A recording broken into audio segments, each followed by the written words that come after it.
The text message arrived just before 5 o'clock. Mom, come downstairs after work. We need to talk. It's important. I stared at my phone for a few seconds. Whenever my parents said, we need to talk, it usually meant one thing. Something expensive. My name is Claire Dawson. I was 29 years old and worked as a financial analyst for a regional insurance company. My life wasn't glamorous. I didn't drive a luxury car. I didn't take expensive vacations. Most of my friends joked that I treated every paycheck like a math problem. They weren't entirely wrong. While they upgraded phones every year and financed new SUVs, I quietly saved. Every bonus went into investments. Every raise increased my savings instead of my spending. My dream wasn't to become rich. I simply wanted one thing: to own a home before I turned 30. For the past 4 years, I'd been renting the upstairs apartment in the duplex my parents owned. It wasn't a family discount. I paid market rent every month without fail.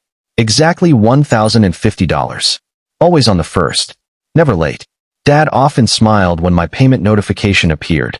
If every tenant paid like you, he'd joke, I'd retire early. I always laughed. Looking back, I realized something painful.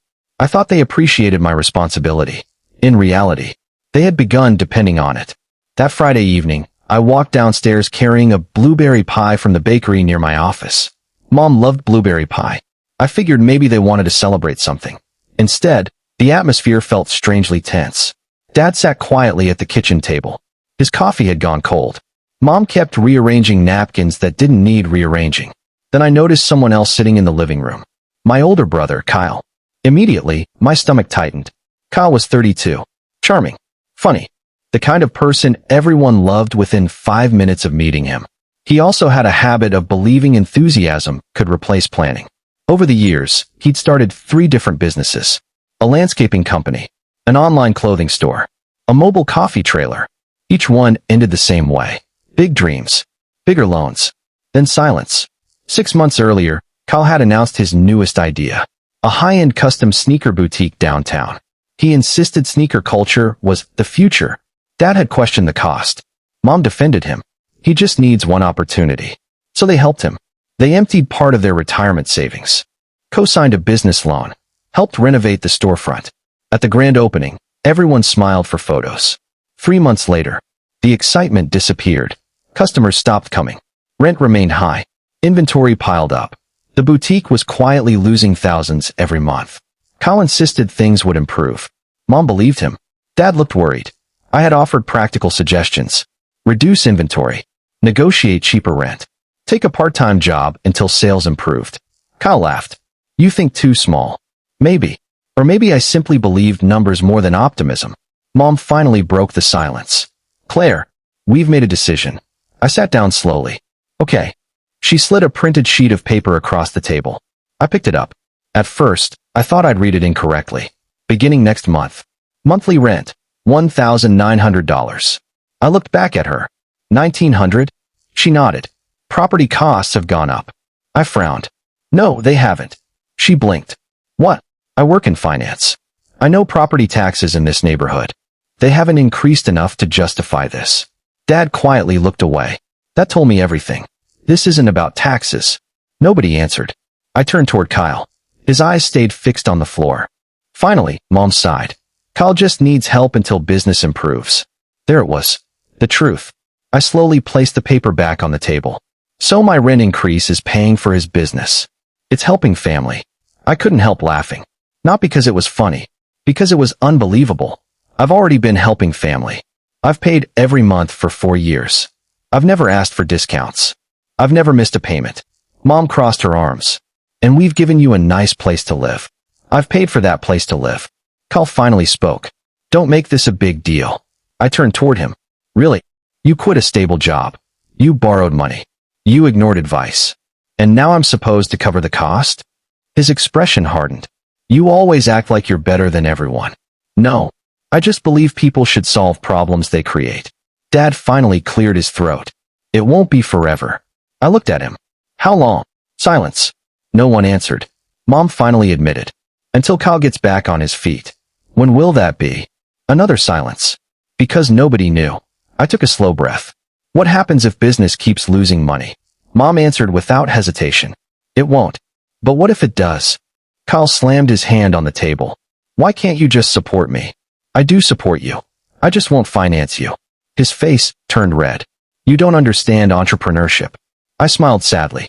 No, I understand budgeting. Mom stood up. If you can't make sacrifices for your own brother, maybe you shouldn't be living here. The room became completely quiet. I looked at Dad. For just a second, I hoped he would speak. Tell Mom she was being unfair. Tell Kyle this wasn't my responsibility. Instead, he lowered his eyes. That hurt more than anything Mom had said. I slowly stood, folded the rent notice in half, and slipped it into my purse. I'll think about it. Mom nodded confidently. I know you'll do the right thing. I smiled politely. She thought the right thing meant paying nearly double the rent to rescue Kyle. She had no idea that, as I walked back upstairs that night, I wasn't thinking about how to afford the increase. I was wondering whether it was finally time to stop solving everyone else's financial mistakes and start building the future I had quietly been saving for all along. That I barely slept that night. Not because I was worried about the rent increase, because something inside me had finally changed. For years, I believed that being the responsible daughter meant saying yes whenever my family needed help. I paid my rent early, bought groceries when my parents were short on cash, covered birthday dinners, paid for Dad's prescription one winter without mentioning it to anyone. I never kept score. That's what family did. But sitting at that kitchen table, listening to them explain why I should nearly double my rent to rescue my brother's failing business, I realized something painful. I wasn't being treated like family. I was being treated like a financial safety net. The next Monday, instead of arguing, I scheduled an appointment with a mortgage advisor, mostly out of curiosity. I honestly expected him to tell me I needed another 3 or 4 years of saving. After reviewing my finances, he smiled. Claire, you've done an excellent job. I laughed nervously. I hope that's good news. It is. You've built a strong down payment. Your credit score is outstanding. You have almost no debt. You qualify for a mortgage today. For several seconds, I couldn't speak. You mean, I could actually buy a house? He nodded. You've been preparing for this longer than you realize. Walking back to my car, I sat behind the steering wheel for almost 10 minutes. All those years of saying no to unnecessary spending, working overtime, skipping expensive vacations.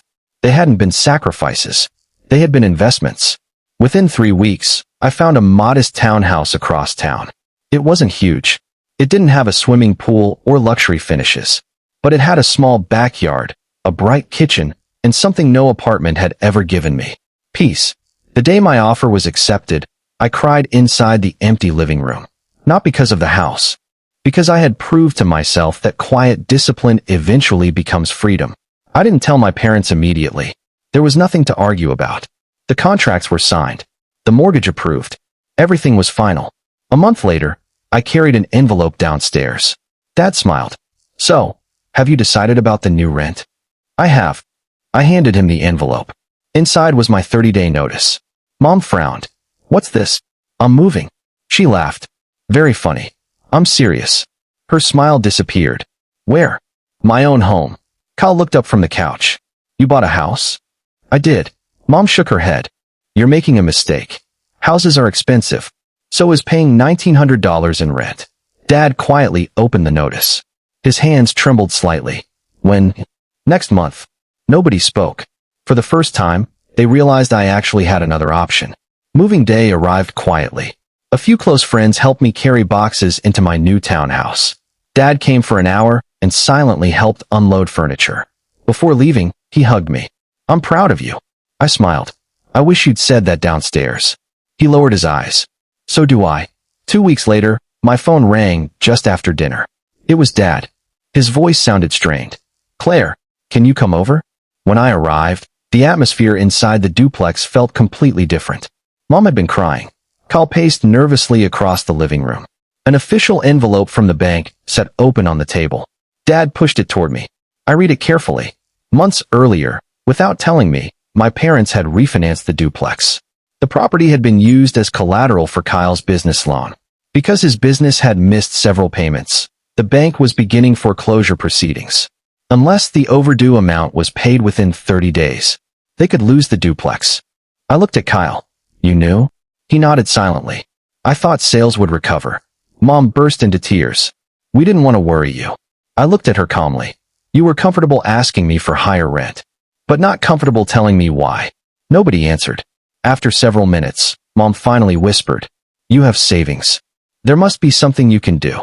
I took a deep breath. Maybe. Hope immediately returned to her face. But not the way you expect. The following week, I met with the bank. Instead of simply paying Kyle's overdue loan, I proposed something different. I purchased the duplex at its current market value through a structured agreement. The proceeds paid off the outstanding debt. The foreclosure stopped immediately. My parents could remain in the downstairs apartment. Their rent would stay affordable. There was only one condition. Kyle's business would never again be financed through the property. He would have to succeed, or fail, on his own decisions. At first, he was furious. You don't believe in me. I answered quietly. I believe in accountability. 3 months later, Kyle accepted a full-time job with a sporting goods company. He kept running his sneaker business online during evenings and weekends. Without expensive rent, unnecessary inventory, or unrealistic expectations, the business slowly became profitable. One evening, he surprised me by knocking on my front door. I owe you an apology.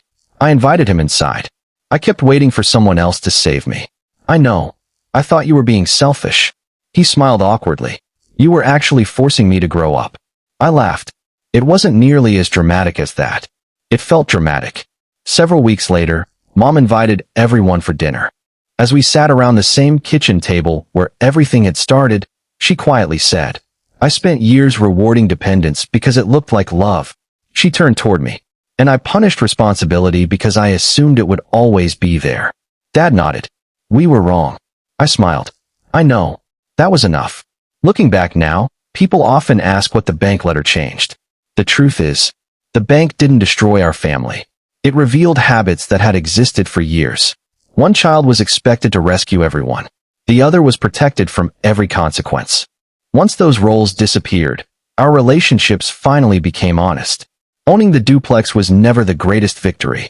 Watching my brother learn to stand on his own was. Watching my parents stop measuring love by sacrifice was. And learning that protecting my own future didn't make me a bad daughter. It made me a wise one. Because real family doesn't ask the strongest person to carry everyone forever. Real family learns to stand together, with each person carrying their own share of the weight.